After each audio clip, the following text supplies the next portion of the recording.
mi abuelo también. Me ayudamos. Me ayudan. Vamos a ver. Para hablar de Carlos V, yo decía, Dios mío, ¿cómo lo puedo hacer en 55 minutos sin pararme? Una vida intensa, con muchos acontecimientos, muchos escenarios, y tomé la decisión de no hablar de manera cronológica, sino frente al adversario a quien él durante toda su vida se debió ver. Y ese es prácticamente el reloj que estamos viendo. Carlos en el centro, y vamos a hablar de situaciones de la vida de Carlos, porque cronológicamente realmente es imposible, porque el 99% de los acontecimientos de los que vamos a hablar esta noche sucedieron al mismo tiempo. Es decir, él podía estar con una batalla frente a un reino, pero también a otro al mismo tiempo. Por lo tanto, no puedo hacerlo por fechas, imposible.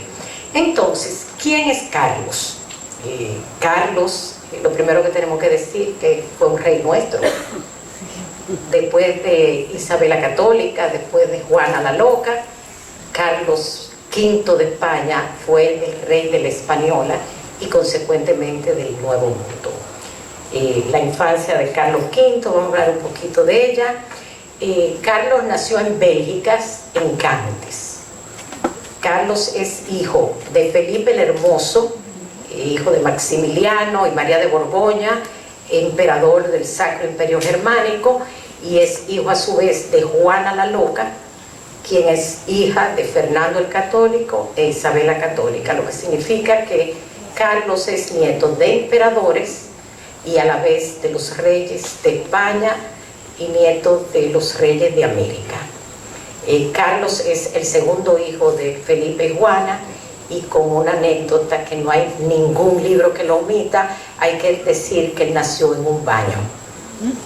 Su madre Juana, celosa por su marido, con un embarazo término, no dejaba que estuviera solo nunca, y fue a una recepción, y estando en esa recepción se sintió mal, fue al baño.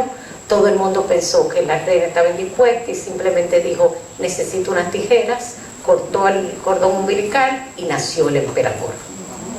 Así nace el futuro emperador Carlos V. Tiene una hermana mayor que se llama Leonor.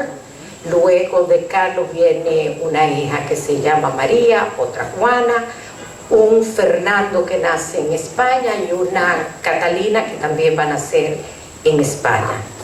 Él fue criado a la manera francesa. Recuerden que él es borgoñés. Carlos V hablaba francés, no hablaba alemán. Tenía tutores para que aprendiera a hablar castellano y no aprendió. No pudo, no tuvo la facilidad en ese momento. Al primer año de nacido ya era caballero de la orden flamenca del Toisón de Oro. ¿Qué es el Toisón de Oro? Es una orden caballeresca que todos aquí conocemos su símbolo, que es un collar con el cordero degollado, que es el que hoy ostenta los príncipes de Asturias. El que usó Felipe antes de ser rey y el que hoy usa la princesa es el Toisón de Oro. Es una orden caballeresca. Carlos fue criado con una disciplina muy marcada por Erasmo de Rotterdam, el gran humanista. También fue guiado por la prima Margarita de Habsburgo, que a su vez era la esposa de Juan, el futuro rey de España, hijo de Fernando e Isabel, pero que murió. Esa archiduquesa, Margarita de Habsburgo, fue prácticamente la madre de Carlos V. Fue criado al estilo caballeresco. Ya a los 6 años fue separado de su madre, porque en un viaje que hicieron Felipe el Hermoso y Juana a España a declararse los futuros reyes de Castilla, Felipe el Hermoso muere y a Juana la retienen en España, estando embarazada, Por eso es que él tiene un hijo que se llama, un hermano que se llama Fernando. Ese hermano de Carlos, el único otro varón, fue retenido en España por Fernando e Isabel para criarlo al estilo español, no alemán, y ese Fernando era el nieto predilecto de Fernando el Católico y fue criado para heredar todos los reinos de los reyes católicos. Una medida que alteraría el orden de la herencia, porque Carlos es mayor, pero dado la lejanía del Imperio Germano y de considerar los del norte como bárbaros, tanto Fernando como Isabel tenían a ese nieto dentro de la manga para que frente a cualquier eventualidad tenemos un castellano que va a guiar el destino cuando ellos no estén. Igualmente, aparte de Erasmo de Rotterdam, él fue criado por el Adriano Dutrecht, un futuro papa. Adriano le dio la rigurosidad católica. Mientras Erasmo le hablaba de humanismo y disciplina, este otro le hablaba del rigor católico. A los 15 años se le da un tutor ya político, que es el señor de Croix o de Croix, que es el sinónimo de un político sagaz y corrupto, quien va a formar no al rey emperador, sino al gobierno que va a sustentar al rey y gobernador, lo que significa que por un lado él tiene mucho humanismo, mucho catolicismo y por aquí mucha política. Un joven escasamente de 15 años que logra que lo declaren mayor de edad. A ese momento se declara archiduque. Archiduque significa el hijo del emperador, el que va a gobernar después. Archiduque es el hijo del emperador y lo nombran ya archiduque a los 15 años.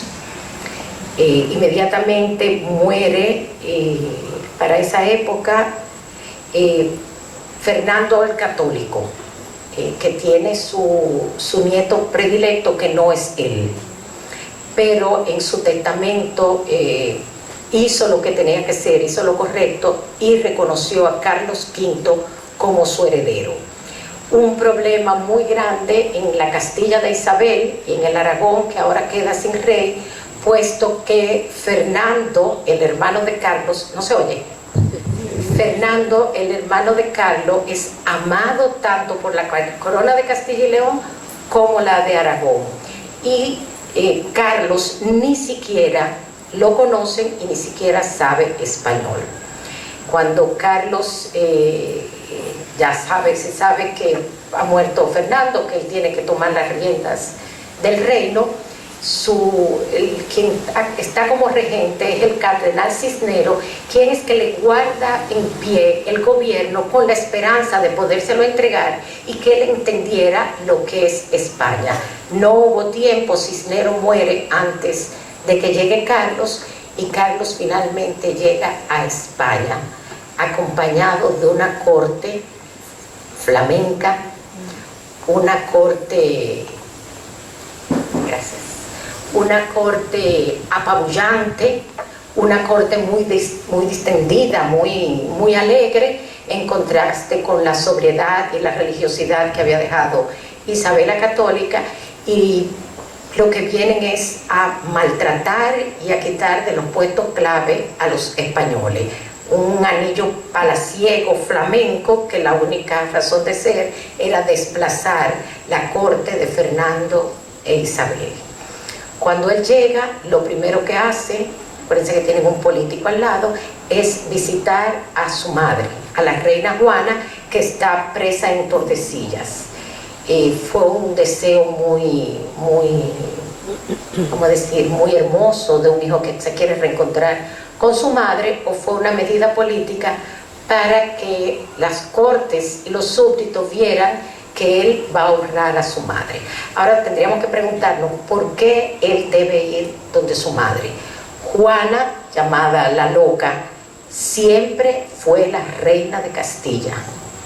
Nunca fue declarada loca, y nunca fue rechazada por las cortes castellanas, lo que significa que desde el momento que ella fue coronada reina hasta el día que murió, Juana fue la reina de Castilla.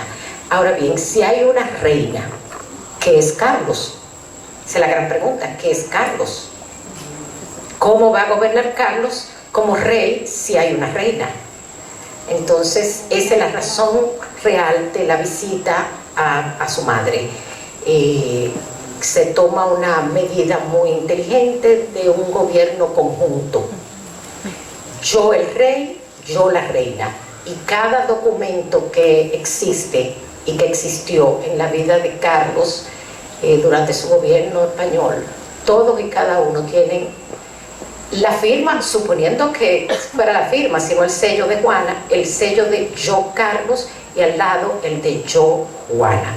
Eso va a ser muy, muy interesante, pues cuando Carlos se case no tendrá reina, porque hay una reina, pero la esposa va a ser una emperatriz. Entonces ahí va a haber un vacío monárquico que habrá que llenar, pero no hemos llegado ahí.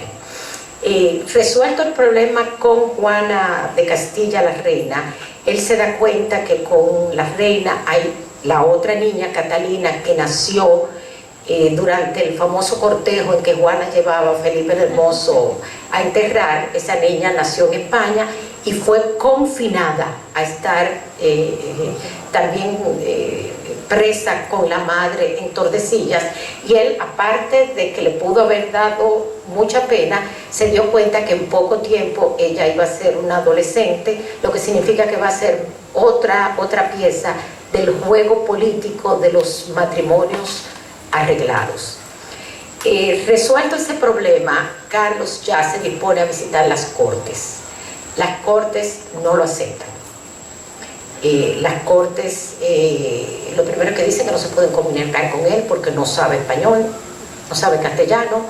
La corte que acompaña a Carlos no le da acceso a la corte castellana a acercarse a él, y nace un malestar, no solo en la nobleza, sino en el pueblo, y van a haber dos levantamientos muy importantes en España.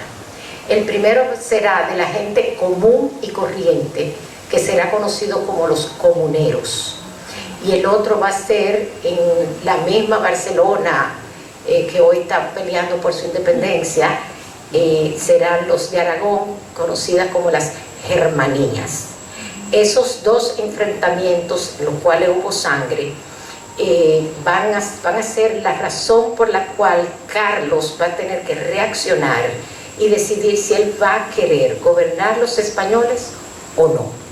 Los comuneros en su levantamiento toman Tordesillas, donde está la reina Juana presa, y van donde ella y le piden que el gobierno no está funcionando, usted es nuestra reina, le piden que ella firme un documento donde ella diga que va a gobernar. Juana le dice que sí a todo, pero no va a firmar ni va a hacer nada que vaya en contra de su hijo Carlos, lo que significa que ese encendido que hubo en el pueblo y parte de la nobleza, Juana, por lealtad a su hijo o por no saber lo que estaba haciendo, no le da la legalidad que necesita. Y en el caso de las Germanías en Aragón, que estaba gobernando un hijo de Fernando el Católico llamado Alonso, que tuvo con otra mujer, tiene un perfil más fuerte, igual que Aragón siempre ha sido el problema de España por el tipo de personalidad que tienen esas personas de libertad, y eso hace que él mande a Germania de Foix o de Foix, que fue la segunda esposa de Fernando el Católico, a someter y calmar la situación, porque ella es el recuerdo de Fernando. Resuelto el problema con las Germanías y resuelto el problema con las comunidades, Carlos debe sentarse a conversar qué es lo que está pasando con este reino. Y se resume en pocas condiciones, que no veo dónde están, en pocas condiciones que le pone el gobierno, las comunidades y las germanías. Aquí vemos a Juana hablando con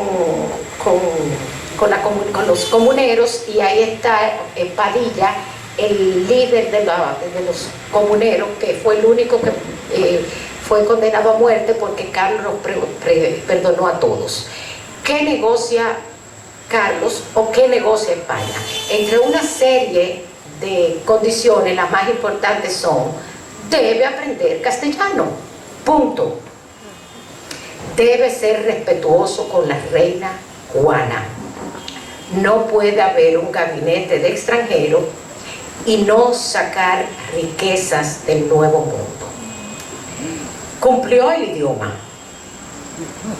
Respetó a la madre en papeles, sí. No pudo tener un gabinete extranjero porque se dio cuenta que si no iba a ser imposible gobernar, y sí sacó las riquezas del Nuevo Mundo de España. Si nosotros quisiéramos reclamar algo, pues aquí yo creo que hay abogados, ¿verdad? ¿Aquí hay un abogado? No, nos convertimos en, ¿cómo se llama?, no sé qué civil, y podemos reclamar no a España, sino a Alemania, porque la mayoría de las riquezas del Nuevo Mundo están en Alemania, porque Carlos V las necesitaba y las usó. Vamos a pasar de una calma relativa ya en el reino de España a un acontecimiento que va a convertir a Carlos V en el emperador. ¿Emperador de qué? Del Sacro Imperio Germánico, no romano, todavía no, Sacro Imperio Germánico. Él va a heredar Bélgica, Países Bajos, conocido en esa época como Holanda, parte de Alemania, Austria, la Borgoña, Suiza, los cantones. Tengo a mi amigo suizo por aquí, ¿verdad que sí? Freddy está por aquí. Y una unidad bárbara, que si vemos el mapa, y eso yo estaba discutiendo con mi amigo José Martí, ese reino, instaurado por Carlomagno siglos atrás y que va a consolidar Carlos, es el primer Reich, el primer reino, que es prácticamente igual al tercer Reich de Hitler, donde la Europa está dividida por el Rin y el Danubio hacia el norte y los países que miran hacia el Mediterráneo abajo. Eso se supone que Carlos lo hereda, pero no es tan fácil. Unos siglos atrás se había tomado la decisión, los palatinos, los duques germánicos, que para llegar a ser emperador tenía que tener la aprobación de 7, 4 duques y 3 de la iglesia. La corrupción lamentablemente no es ni nuestra ni nueva. Y ganó el dinero de América y los préstamos que los alemanes le dieron a Carlos. Había 3 aspirantes a emperador. Uno era Enrique VIII de Inglaterra, el otro es Francisco I de Francia, y naturalmente el hijo del emperador, que era Carlos. Conocemos al final, Carlos ganó. Y se declara, antes de coronarse, el emperador del Sacro Imperio Germánico.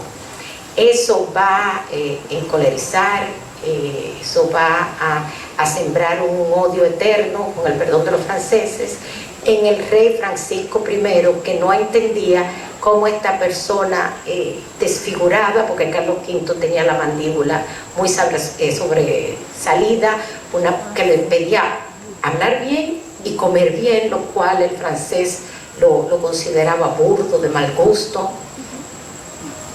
Antes me estaban llamando burdo, de mal gusto, como el glamour francés no se impuso, y eso va a decantar una guerra y un problema hasta que uno de los dos se muera. reconocido Carlos, ya el águila imperial va a volar. Es un águila que tiene dos cabezas, llamada el águila bicéfala, porque él en ese momento va a ser emperador de va a gobernar un imperio donde no se pone el sol, porque si en Europa es de noche, en América es de día y viceversa. Por lo tanto, en cualquier momento en su reino, el sol está en el cenit. Por eso se le llama el imperio donde nunca se pone el sol. Él va a tener que negociar con los palatinos, que son los que realmente, vamos a decir que es el Senado, los que gobiernan en el Sacro Imperio Germánico, y va a... miren el mapa, ven el águila que mira para los dos lados. Ese collar que ustedes ven, al fondo ven un cordero degollado y tiene dos columnas que el Atlántico no se podía cruzar porque era un mar desconocido. Por lo tanto, solamente se podía llegar hasta el estrecho de Gibraltar, o sea, hasta ahí, no más de ahí. Pero cuando el descubrimiento de América no es hasta ahí, sino todavía más. Plus ultra. Lo que se decía antes era non plus ultra, ahora él declara plus ultra, aún más. Y esas son las dos columnas de Hércules que acompañan el escudo de Carlos V y todas las propiedades que miren que son casi imposibles de contar, incluso de explicar. Aquí vemos la herencia de Europa, sin contar América y sin contar el norte de África. Miren el Sacro Imperio, donde vamos a ver los Países Bajos, donde vamos a ver a Bélgica, donde dice Flandes, Austria y Alemania ya unida. Él hereda por los reyes católicos, naturalmente una España unida, es decir, Castilla, León, Aragón ya tienen a Navarra y hacía mucho a Granada. Pero tiene igual por el lado de Fernando el Católico, tiene las islas del Mediterráneo de Italia, es decir, Cerdeña, Sicilia, Córcega, Nápoles y Milán. Abajo tiene las costas africanas y tiene todo lo que hoy es California, Texas, Luisiana, Florida, México, Centroamérica, todo Suramérica sin Brasil, y no tiene Argentina, pero ya se acercó durante su imperio al Mar de la Plata y consecuentemente a Argentina.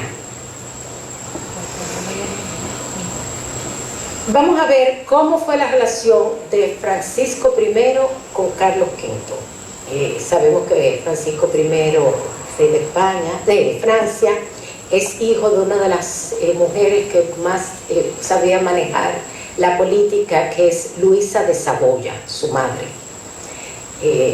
Ya dijimos que fue aspirante del Sacro Imperio y siempre tuvo celos de las propiedades de Carlos en Italia, y eso va a traer como consecuencia innumerables guerras que los van a enfrentar no solamente en el norte de Italia, sino también en el sur de Italia por Nápoles. Francisco I entiende que la Borgoña es francesa y que Carlos V debe devolverla. Eso también es motivo de guerra. Guerras que van a hacer que en un momento dado, en una batalla, Francisco caiga prisionero de Carlos. Innumerables batallas, no se pueden contar, porque fueron 46 años de guerra que tuvieron Carlos V y Fernando. Nunca hubo paz más que escrita, pero paz real nunca hubo. Él cae prisionero de Carlos y es llevado a Madrid. Prisionero, pero no es que tenga esposa ni mucho menos, porque es un monarca y los monarcas se respetan unos a los otros, y ahí él va a tener que capitular y va a tener que firmar un acuerdo formal con testigos que debía traer la paz a los dos reinos. y ese acuerdo dice que debe renunciar a Milán, Génova, sus aspiraciones de la Borgoña, no intentar nunca tocar a Nápoles, Artois o Artois, no sé cómo se pronuncia, Tournai y Flandes. No debe respaldar a Navarra, nunca, jamás, en sus aspiraciones de independizarse. Navarra es frontera entre España y Francia. Carlos lo firma y lo liberan y toman los dos hijos de Carlos para que se queden en Madrid hasta tanto él haga una realidad el acuerdo. Francisco tan pronto se ve libre, dice que no, que él firmó eso coaccionado, pero que él no va a renunciar a nada de todas esas posesiones porque son de él, y vuelve otra vez la guerra. El incumplimiento y el rencor, más el Papa que se siente amenazado por el poder tan grande que tiene Carlos, que puede atacar al Papa por el sur de Italia, por el norte de Italia, y lo puede atacar también por España. El Papa no pensó como Papa, sino como político, y dijo que había que frenar el poder de Carlos. Ese Papa se llama Clemente VII y crea lo que se llama la Liga de Cognac o la Liga Clementina de Clemente, donde él invita a participar, naturalmente, a Francisco I, el más herido, ¿cómo se llama? Amigo de mi enemigo, como es amigo de mi amigo es, enemigo de mi enemigo somos todos, lo que significa que quien encabeza la lista que va a atacar a Carlos V es Francisco I. Invitan a Enrique VIII, el rey inglés, y invitan a los protestantes, aunque todavía no ha hablado de la fragmentación de la iglesia, invita a Venecia, a Milán, a Florencia, y el golpe y traición más grande a la cristiandad fue la unión tanto del Papa como cabeza de la iglesia, como Francia, que es la hija primogénita y predilecta de la cristiandad, que se asociaron al enemigo mayor de la cristiandad, que era Solimán el Magnífico. Es decir, la iglesia católica unida al Islam en contra de un reino católico. Lo nunca visto. Lo nunca visto, y esa es una traición tanto del Papa Clemente. Clemente no invitó a los musulmanes a participar, invitó a Francisco, y Francisco invitó a Solimán, lo que significa que ahí están mansos con cimarrones, todos unidos para intentar enfrentar a Carlos. O Carlos es exageradamente poderoso, o ellos le tienen miedo, pero necesitó el Papa de la unión de esos reyes poderosos, de corrientes religiosas contrarias y del Islam. Francisco vuelve y pierde. Carlos no perdió ninguna batalla salvo en el norte de África y luego con la cristiandad. Francisco perdido, con innumerables bajas, otra vez hay que volver al acuerdo de paz. Y en este caso lo hacen las damas, se llama el acuerdo de las damas, donde se sentó Luisa de Saboya, la mamá de Francisco, y la tía de Carlos, la alemana, que en su momento estuvo casada con el príncipe Juan, y ellas firman un acuerdo de paz para ver cómo los dos reinos cristianos se tranquilizan. Pero al mismo tiempo de los conflictos con Francisco, tenemos el conflicto con Clemente. O sea, tienen que tratar de imaginarse. Carlos está peleando con Francisco, una vendetta personal. Carlos está peleando con el Papa. Carlos en su momento está peleando al mismo tiempo con Enrique VIII. Va a tener que pelear con Solimán el Magnífico y va a tener que pelear con Barbarossa, lo que significa que al mismo tiempo él tenía todos los frentes abiertos, todos. No hubo un periodo de paz en que él pueda decir, voy a respirar. Los conflictos con Francisco sabemos que trajo la Liga Clementina, y eso, con el avance del ejército de Carlos hacia la península itálica, a pelear con la Liga Clementina, muere el comandante de la tropa española y se queda acéfalo el ejército. Y el ejército, que hace tiempo no tiene respaldo por las distancias, entra a Roma, toma prisionero al Papa por 6 meses y saquea a Roma. Eso es lo que se llama el saco de Roma. Eso es comparado solamente cuando Solimán entró a Jerusalén y destruyó a Jerusalén. Dicen que fueron 3 días de atrocidades de todo tipo que hizo el ejército español al Vaticano. El Papa duró 6 meses preso. Recuerden que Francisco está perdiendo al mismo tiempo de Carlos. Entonces, si ustedes quieren, negociamos la paz. Y ahí es donde Luisa de Saboya y Margarita de Habsburgo intentan traer a estos 2 hombres con serenidad a la calma. El Sacro Imperio Germánico nació con Carlomagno, siglos atrás, que se llamaba el Sacro Imperio Germánico Romano.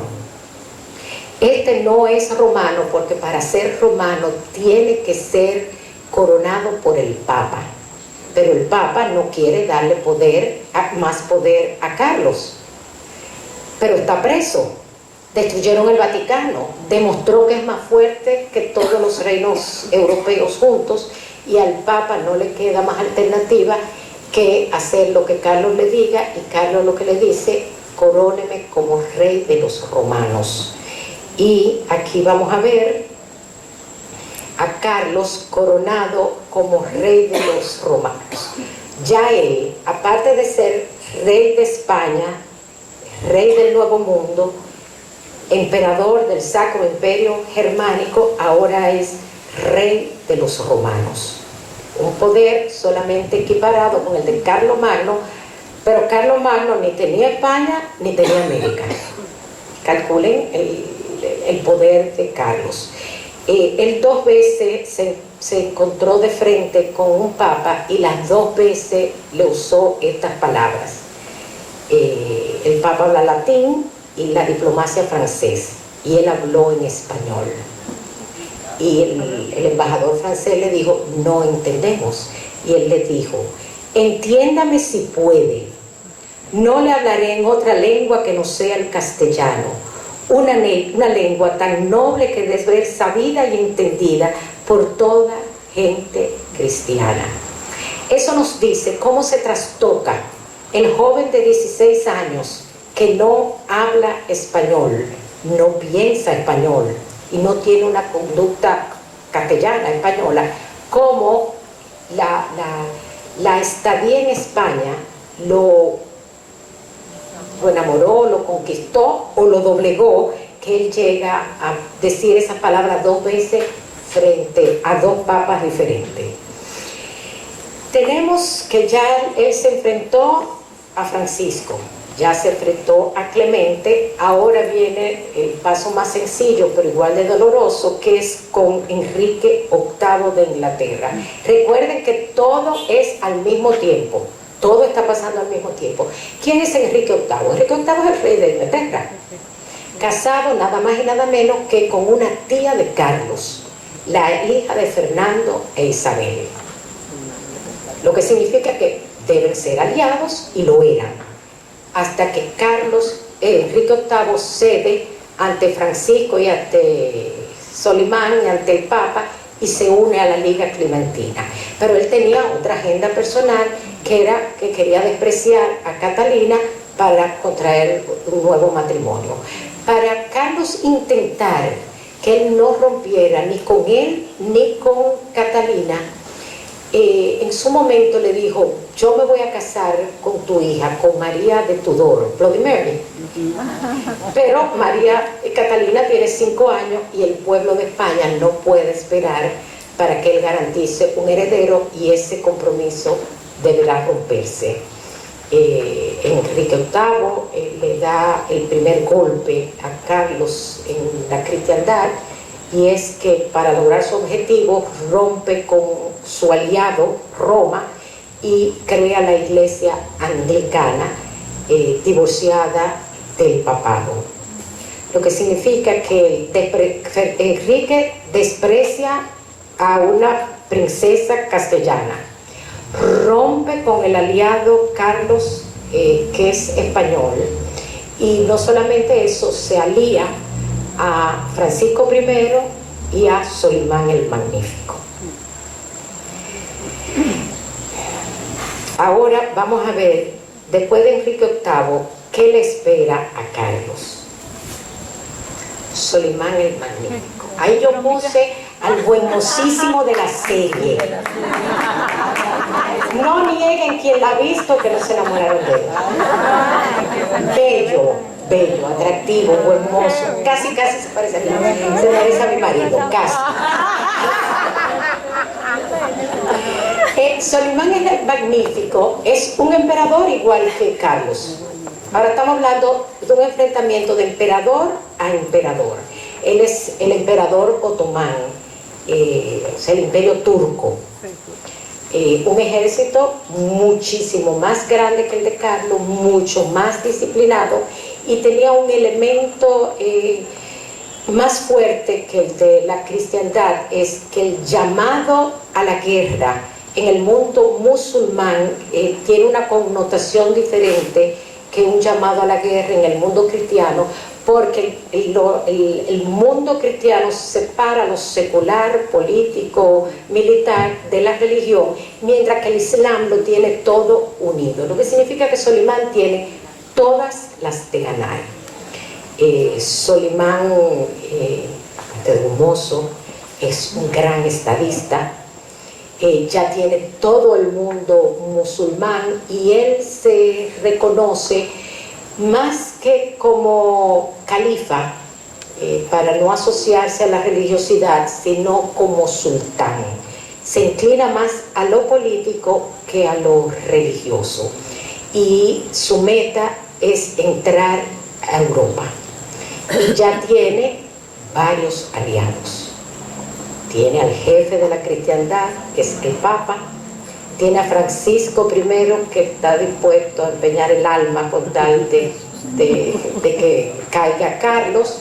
Tiene a Enrique VIII de su lado, y tiene a unos cuantos protestantes que ya él por debajo le ha mandado dinero y le ha ofrecido una libertad que el pueblo alemán está ansiando. Solimán el Magnífico, miren de todo lo que es dueño, es prácticamente lo mismo que va a haber cuando las guerras mundiales, cuando el imperio turco va a caer. Solimán es dueño de absolutamente toda esa tierra que ustedes están viendo.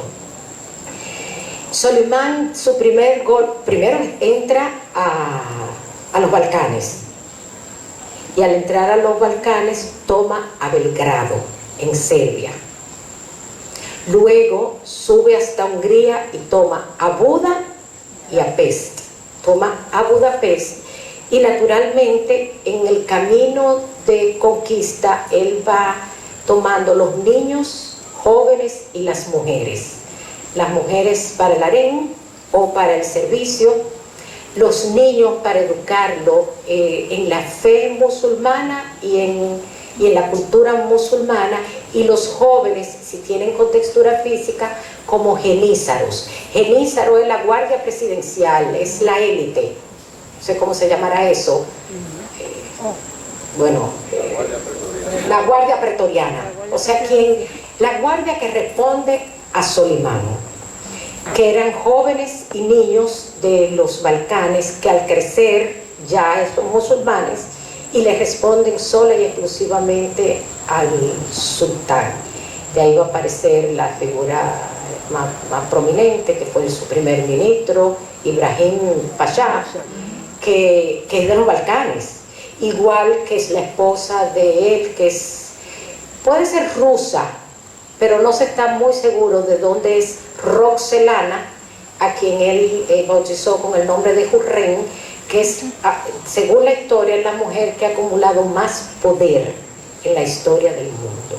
Lo que significa que mientras vamos hablando, detrás de todos esos personajes hay una mujer fuerte.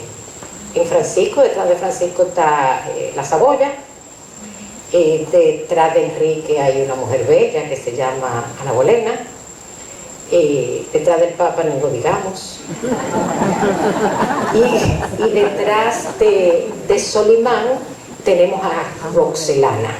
No hemos hablado de la mujer del emperador. Y el próximo paso es tomar Viena, es decir, ponerse en las puertas de Europa. Mi amigo José Martí me dijo que, él dice que no lo mencionen, pero yo lo menciono, que el 11 de septiembre no es una fecha al azar, sino que no en este intento de tomar a Viena, sino en un tercer intento, fue un 11 de septiembre, y por eso el día que ellos intentan recuperar los terrenos o culturas que alguna vez fueron de ellos, será el 11 de septiembre. Eso es Viena. Ellos rodean a Viena y los sitian, no dejan que entre nadie, ni que salga, ni que entre comida, y casi Viena cae. Si hubiera caído, era cuestión de tiempo que cayera Europa. El emperador en persona fue a enfrentar a Solimán. Y aquí hay dos versiones. La primera, que lo que venía de Carlos V, Solimán no iba a poder enfrentarlo, y otra, que las lluvias que le tomaron a Solimán y su ejército en Viena eran tanto que ellos se enterraban en el fango hasta la cintura y los caballos no podían salir, y él optó por retirarse. Otro triunfo de Carlos, sin él ir a la guerra, aunque Viena sufrió bombardeo y sufrió de todo. Se me olvidó decirles que la mayoría de las armas novedosas que usó Francisco I contra Carlos fueron diseñadas por Leonardo da Vinci, que estaba al servicio del rey Francisco. Con la retirada de Solimán hay un respiro en la cristiandad. Ahora vamos a ver su otro contrincante, que se llama Barbarroja. Repito, todo al mismo tiempo, Barbarroja responde al Imperio Otomán, es decir, es un almirante al servicio de Solimán, y es el señor del Mediterráneo o del Mare Nostrum. Estaba lleno de piratas, lleno de barcos que él controlaba, lo que significaba que ya el mar Mediterráneo no era europeo, porque Barbarroja era el azote de ese mar. Barbarroja nacionalmente, primera orden que se le da es que se haga aliado de Francisco, y lo primero que Francisco le ordena es que ataque a Nápoles, es decir, dale a Italia por debajo, y así le damos al emperador por la perla. Después ataca Puglia. Finalmente entra a Túnez y Argel, y ahí es donde el famoso Andrea Doria, que hay barcos, museo y eso, que es un almirante al servicio de Francisco, se da cuenta que frente al Islam no se puede ser tibio, y se pasa al bando de Carlos V y va a ser entonces almirante de la flota de Carlos V, una flota que no pudo con Barbarrojas. Barbarrojas se impuso en el Mediterráneo, tanto así que, para que hay amigos de la Orden de Malta, que Barbarrojas toma a Rodas, la isla de Rodas, y ahí hay que expulsar a la soberana Orden de San Juan de Jerusalén y Rodas. y Carlos V reciprocando la valentía con que esos caballeros defienden la cristiandad, que en este caso el catolicismo, les regala de una manera soberana la isla de Malta. Por eso es que la Orden de Malta se llama soberana, porque Carlos V lo hizo soberanos. Soberana Orden de San Juan de Jerusalén, de Rodas y de Malta.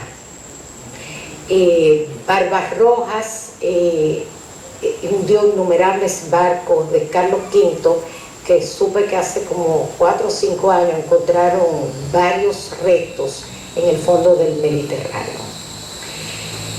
Miren dónde queda, yo tengo esta maravilla, miren dónde estaban los caballeros, mejor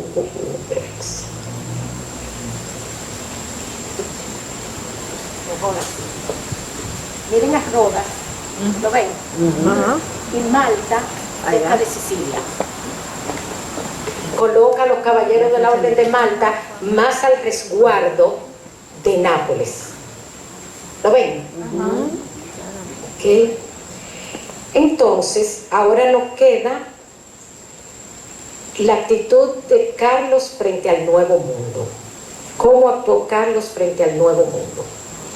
Durante el gobierno de Carlos se descubrió y conquistó el Imperio Azteca con la figura de Hernán Cortés, que este año cumple 500 años el evento, al igual que cumple 500 años no la coronación, sino la declaración de Carlos V como emperador. O sea, hay dos celebraciones en este 2019. Se descubrió y conquistó el Imperio Inca, la Patagonia, el Potosí, y se acerca al Río de la Plata, pero no conquista, durante su gobierno no conquista de un todo a lo que hoy conocemos como Argentina. Él financia y respalda a Magallanes y hace posible el paso por el sur de África, lo que va a hacer que el Pacífico sea español, porque las islas del Pacífico, sobre todo las Filipinas, las Molucas, las Marianas, son posesiones españolas durante el gobierno de Carlos V. Cuando se ordena la muerte de Atahualpa, el emperador inca, que hay varias versiones de cómo murió. Una dicen que simplemente lo mataron, otro que fue descuartizado, una, y está la peor, que es que 4 caballos, o sea, las cogieron las extremidades, hicieron así los caballos para descuartizarlo, pero el cuerpo no se dio. Luego lo matan, parten el cuerpo en varias partes y lo llevan a diferentes partes del Imperio Inca, y la cabeza al Cusco. Esa es una de las versiones. Carlos V reclama que como a un monarca se le hace, de monarca a monarca, eso no se acepta, y lo condena y lo reclama. Carlos V, en cuanto a la española, que es lo que más nos interesa, Carlos nombra a los jerónimos para que pongan orden en la isla, y los jerónimos no pueden. Ahí va a aparecer la reina, de la que no he hablado, la esposa de Carlos V, que es reina de nombre, no de ejecución, que habla con Bartolomé de las Casas y Victoria, que son las figuras cimeras del derecho de los aborígenes, de los indios, y es ella quien lleva la inquietud de la situación que está pasando en el Nuevo Mundo, sobre todo en la Hispaniola, a la reina, para que ella consecuentemente hable con el emperador y le pongan caso al Nuevo Mundo, y sobre todo en la Hispaniola, que la situación es extremadamente dramática. Debemos recordar que Bartolomé Colón y Victoria son dominicos. Los dominicos están muy mal vistos aquí en la Hispaniola porque se atrevieron a denunciar lo que estaba pasando a través del sermón de Montesino o el sermón de Adviento, y le quitaron todas las rentas y le cortaron la sala, le cerraron todos los caminos a los dominicos. Y frente a esa situación es que va a venir la orden de Carlos de que el águila bicéfala va a proteger la orden dominica. Yo hubiera querido tener una foto más grande, pero los exhorto a que cuando ustedes vuelvan al convento de los dominicos, fíjense que el altar lo corona el escudo de Carlos V. Y el verdadero nombre de la orden dominica es Imperial Convento de Santo Domingo. O sea, si se meten con los dominicos, se están metiendo con el propio emperador, no con el rey de España, todavía más arriba, con el propio emperador. Nuestra ciudad está sellada de ese escudo bicéfalo. Lo van a encontrar en la catedral, lo van a encontrar en el Museo de las Casas Reales, en innumerables monumentos. Ustedes saben dónde, en la puerta del Museo de las Casas Reales, a nivel de la puerta del oidor, donde está el reloj del sol. Deténganse, ahí van a ver los escudos y van a reconocer, no solo por el águila bicéfala, sino por las dos columnas, la protección del emperador Carlos V. Y le cabe a Carlos V el mérito de haber firmado, naturalmente en terceros, el primer acuerdo de paz del Nuevo Mundo. Con el levantamiento de Enriquillo, el cacique nuestro, lo primero que Carlos V pregunta, ¿quién es? No, es un cacique, es igual que yo, de monarca a monarca, por lo tanto hay que tratarlo como un monarca. Entonces ahí bajan las tensiones, que naturalmente fue falso, porque como quiera lo desmoralizaron y le faltaron el respeto, pero hubo un acuerdo de paz, razón por la cual Enriquillo no murió a manos de los españoles. Ese es el primer acuerdo de paz firmado en el Nuevo Mundo. La ciudad de Santo Domingo se convirtió en la base de todos los conquistadores que respaldó Carlos V para que desde aquí salieran al Nuevo Mundo, consecuentemente las Américas, y trajeran de regreso a España parte de las riquezas encontradas, que nunca las dejaron, salvo un situado que sitúamele un dinerito a la gente de Santo Domingo, sitúamele algo, razón por la cual caímos en extrema pobreza. No sé cuántos minutos llevamos. Que no me preocupe. Vamos a ver la parte más oscura de la vida de Carlos V, la carga con la que él se fue a la tumba, y si él pudiera, estoy segura porque lo dejó escrito, que algo no hubiera sucedido, es el capítulo que vamos a ver ahora, que yo lo llamo la daga mortal o el golpe mortal.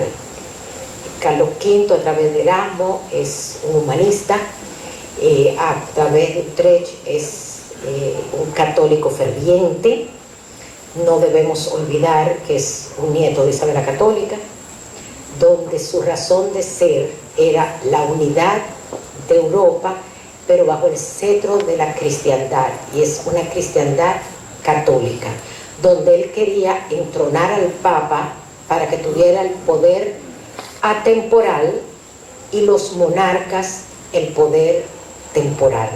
Él no pretendía usurpar el reino de nadie, salvo que todos se sometieran a la voluntad divina, no mundana, a la voluntad divina del catolicismo. Y ahí naturalmente estaba no solamente la página oscura de Carlos V, sino la página oscura no solo de los católicos, lo que podríamos decir que somos cristianos, cuando la Iglesia católica, que no hay por qué decirle católica porque era la única del momento, cuando la Iglesia dirigida por el papado empieza su decadencia, o una de sus grandes decadencias, cuando empieza a vender las indulgencias. a cambio de dinero el perdón de los pecados. Tú pagas aquí, yo negocio allá arriba.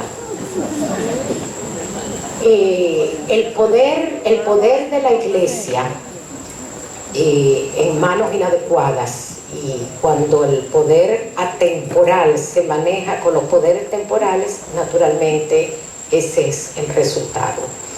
Esas indulgencias y la presencia que pululaba de la Inquisición naturalmente llega a Alemania, la tierra de Carlos V, el Imperio Germánico, y va a aparecer la figura cimera de Martín Lutero, que no es más que un sacerdote que no quiere ni pretende separarse de la Iglesia Católica, pero censura lo que está haciendo.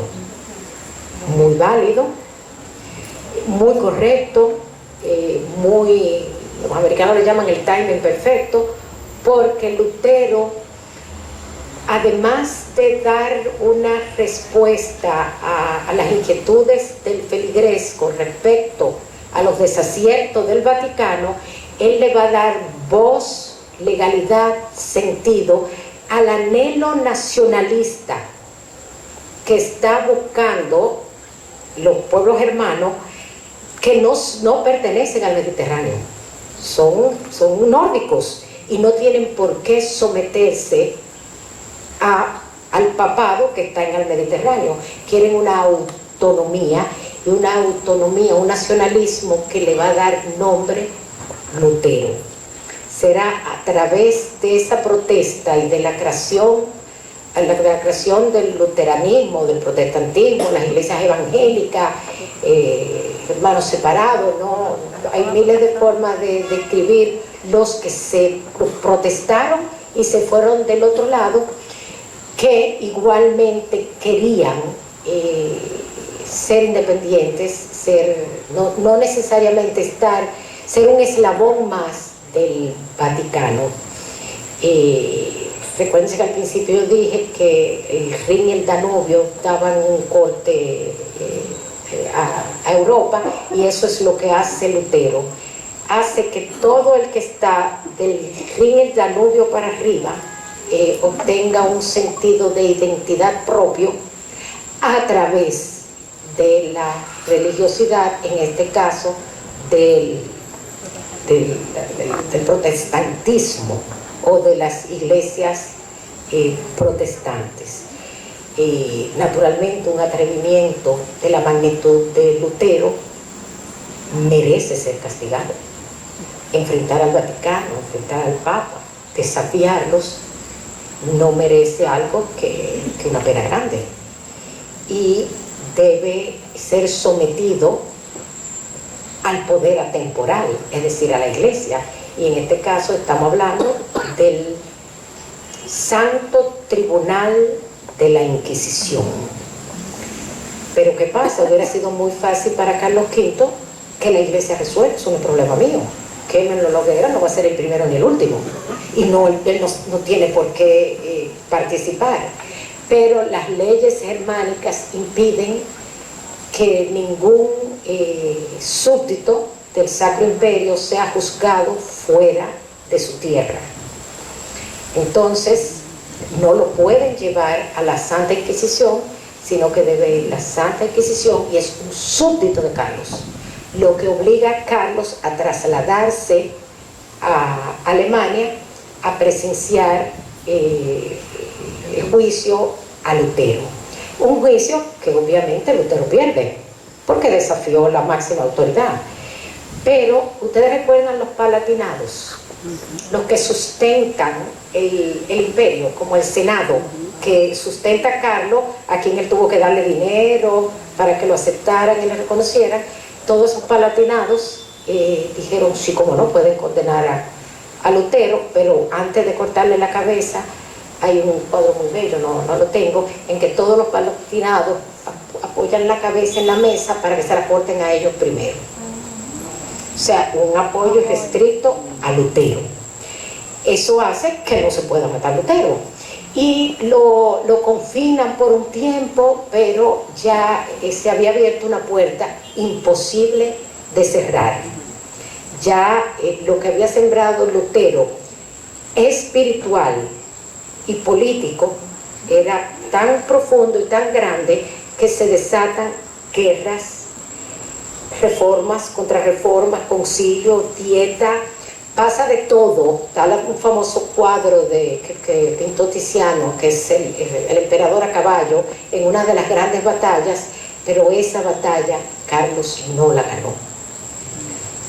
Lutero le fraccionó de una vez y para siempre la cristiandad, y va a nacer la iglesia protestante en las manos del emperador, que lo único que quería era la unidad de la cristiandad. Oigan, qué paradójico. Y ese es uno de los momentos más dramáticos que él reconoce en su vida, porque se impuso el nacionalismo a la unidad, y una corriente religiosa, hija de la unidad, que se separó de la madre. Lutero será el dolor que cargará Carlos para siempre. Porque el reloj se está acabando. Vamos a hablar un poquito de la vida personal de Carlos, porque hemos hablado del rey, hemos hablado del emperador, del guerrero. Carlos sabemos que quedó huérfano cuando murió Felipe el Hermoso, separado de su madre, y quien fungió de madre fue su tía Margarita de Habsburgo, que fue aquella que firmó con la francesa el acuerdo de paz. La hija del archiduque, una mujer política brillante. Carlos tiene una hermana mayor que se llama Leonor, que él la va a casar en primeras nupcias con un anciano, rey de Portugal, y después, buscando la famosa paz con Francisco I, le entrega a su hermana a Francisco I, y ni siquiera eso le bastó para la paz.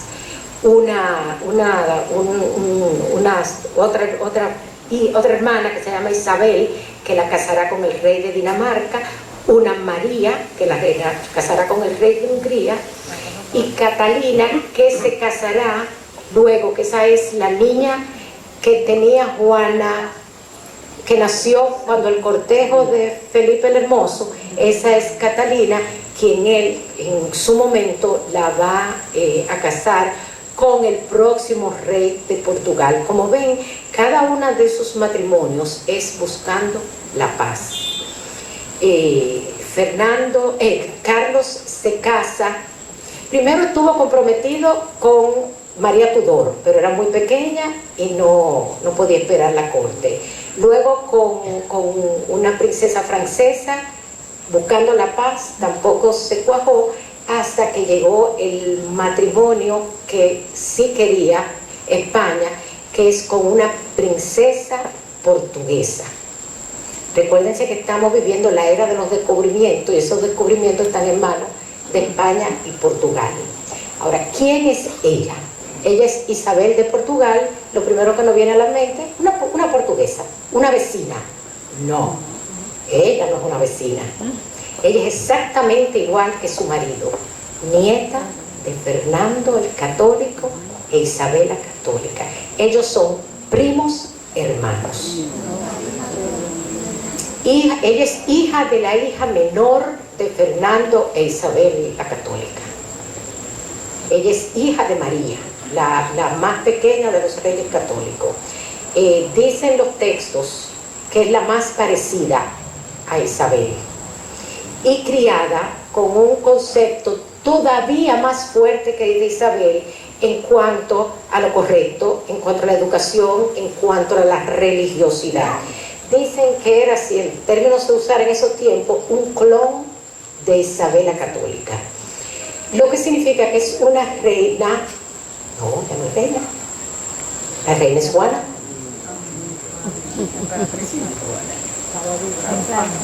La reina es Juana, ya no es reina. Ella es una emperatriz, porque ella es la esposa del emperador. Y va a ser regente de España. Regente es la persona que se queda a cargo cuando el que le toca no está. Ella es regente de España. porque no puede ostentar el título de reina, porque sería faltarle el respeto a Juana de Castilla, llamada la Loca. Isabel llega, llena de pompa. Acuérdense que Portugal ya ha descubierto todo, tiene Brasil, todas las costas de África, ya Portugal es un reino rico y ella es una princesa rica. Al llegar a España, se casa con el emperador, pone de condición que los devaneos del emperador deben parar tan pronto ellos se casen. Hay una hija de la segunda esposa de Fernando el Católico, que es una francesa, hermana de Juan, quien Carlos inconcebiblemente tuvo una hija, que ella acepta, pero dice que a partir de ahí él no puede equivocarse. Isabel se convierte en la regente más buena que ha tenido el reino de España, porque ella quiere España tanto como Carlos quiere España, y ellos quieren que los reinos de sus abuelos se perpetúen.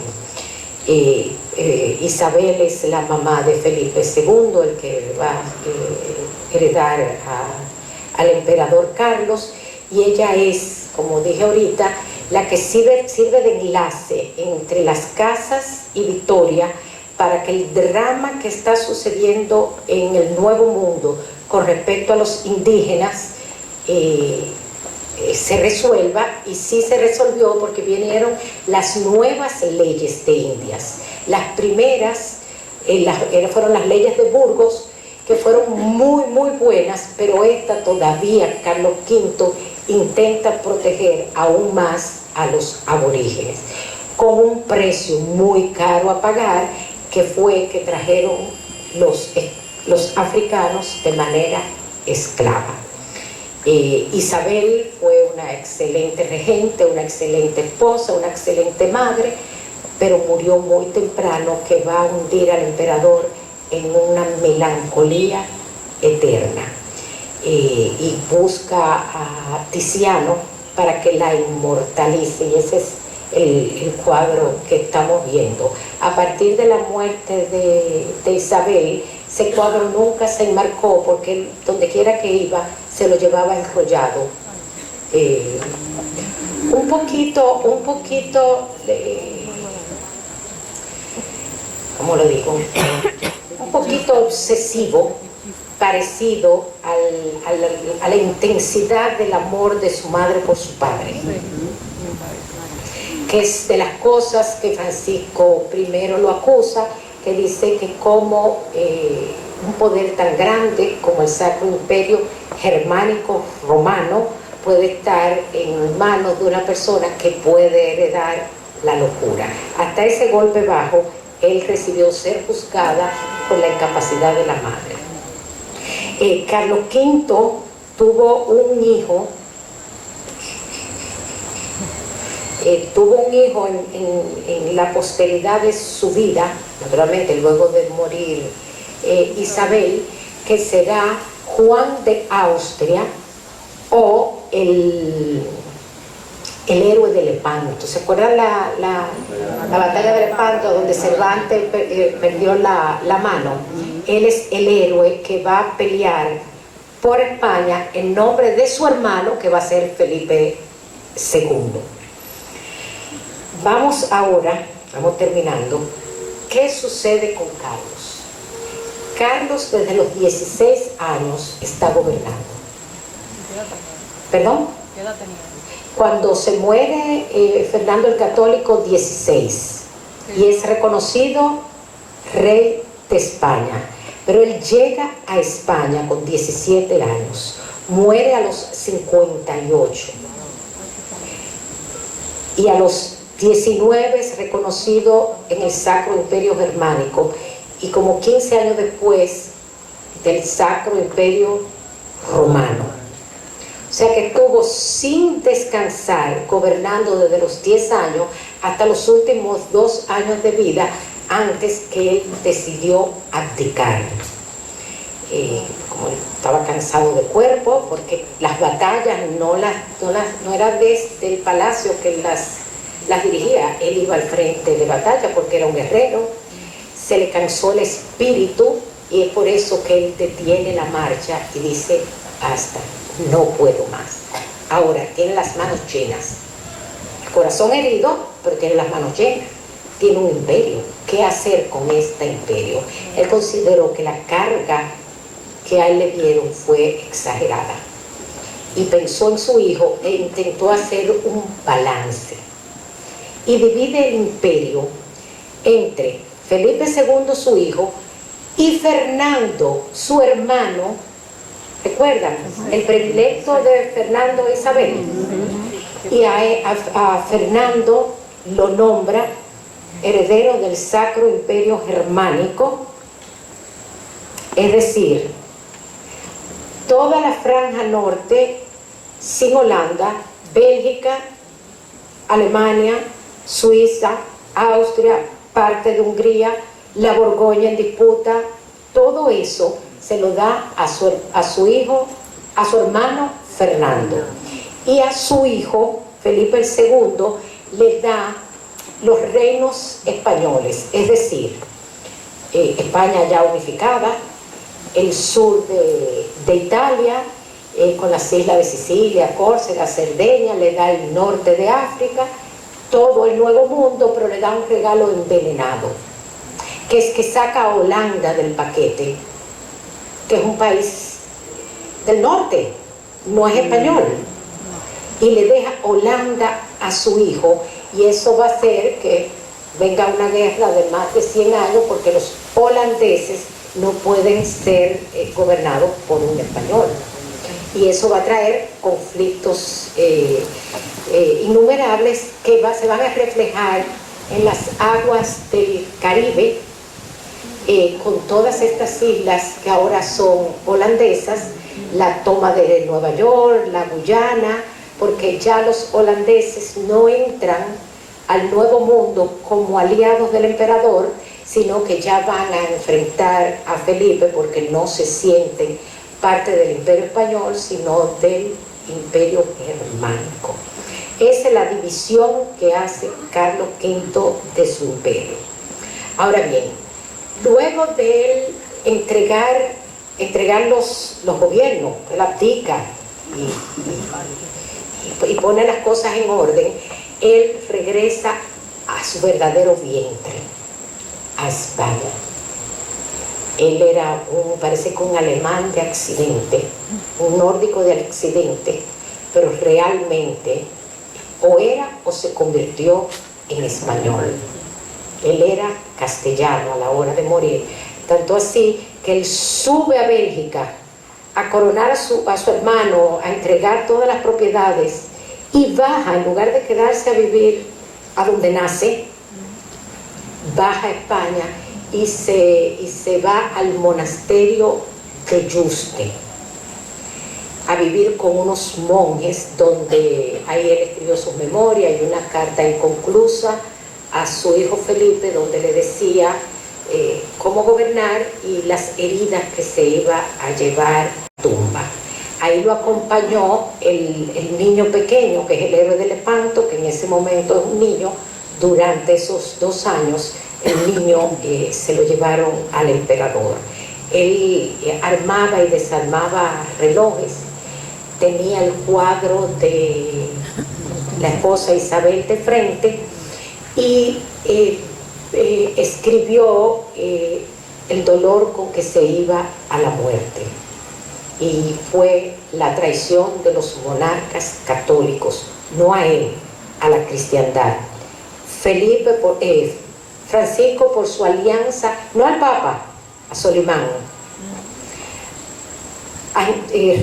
Tristeza por Enrique, que cercenó la Iglesia Católica en Inglaterra con lo anglicano.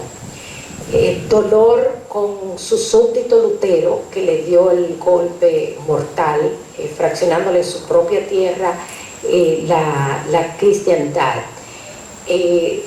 Confiesa que él pudo haber hecho algo mejor por su madre, que nunca salió de Tordesillas, y se dice que él mandó a comprar toda la tela negra del reino, y todas las paredes en las que él se movía fueron tapizadas, fueron forradas de negro, lo que significa que murió en una depresión, no sé cómo llamar, pero muy herido, porque él decía que los únicos dos rivales que él debió tener eran Solimán y Barbarroja, porque eran enemigos de la cristiandad, pero la cristiandad fue la que se rebeló ante la unidad. Y vamos a ver, para terminar, cuál fue o cuál es el legado del emperador Carlos I y V. Fue un hombre que vivió siempre, como dicen los americanos, en el borderline, en la frontera, ni aquí ni allí. Es un hijo del Medioveo, sobre todo porque fue criado como un caballero, pero le abrió las puertas al Renacimiento, apoyó las artes, apoyó la música, él tocaba el clavicornio, todas las artes y la ciencia la apoyó, y no necesariamente tenían que ser súbditos, como es el caso de Magallanes, que siendo portugués, él los respaldó, sobre todo económicamente. Él estaba entre la frontera entre el nacionalismo, que ya era imbatible, sobre todo el de Francia, y los pueblos del norte, y la universalidad que él pretendía, no una universalidad política, sino católica. Vivió entre el catolicismo y la reforma, porque él se corona rey en un mundo católico, y de buena primera se le fracciona ese mundo en sus manos. Carlos V nunca, jamás hizo la guerra. Era un guerrero, pero nunca hizo la guerra. Nunca tomó las armas sin ser provocado. Todas las guerras a las que él fue era contestando el ataque de otro reino. Nunca fue tras lo ajeno, solamente defendió lo propio, lo que a él le pertenecía. No se anexó tierras que no le pertenecían.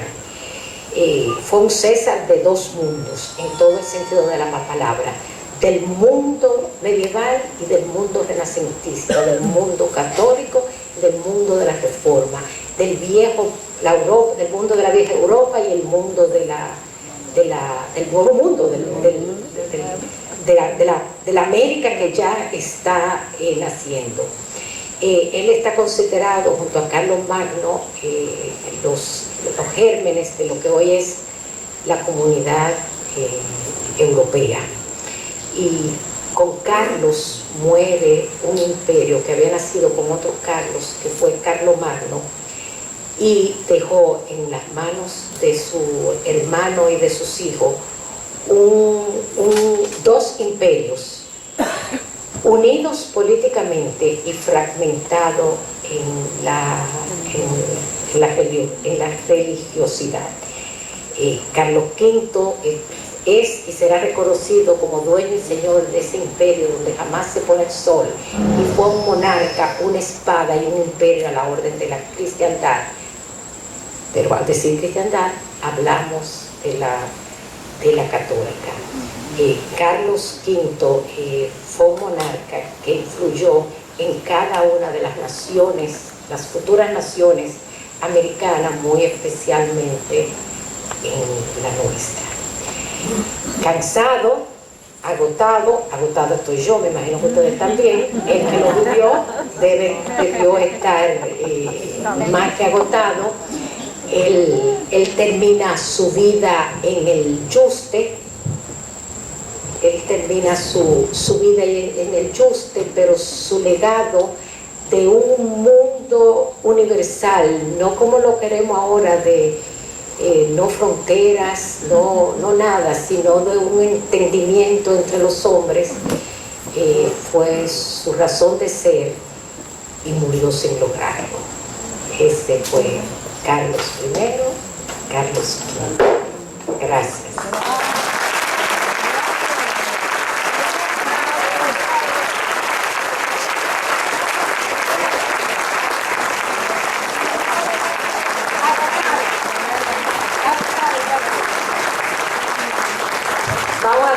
aplauso más grande. Eso fue magnífico. Gracias, María Teresa. La verdad es que qué forma de comenzar y de iniciar las 3 charlas del Festival de Conciertos de la Vida de Santo Domingo. Es un honor estar aquí y le quiero dar las gracias de nuevo a Renaud por, wow, esto es increíble, este público, ustedes son, bueno, increíbles. Y a María Teresa por su magnífica charla, a Listín Diario porque está aquí cubriendo el evento, pero no solamente cubriéndolo, sino que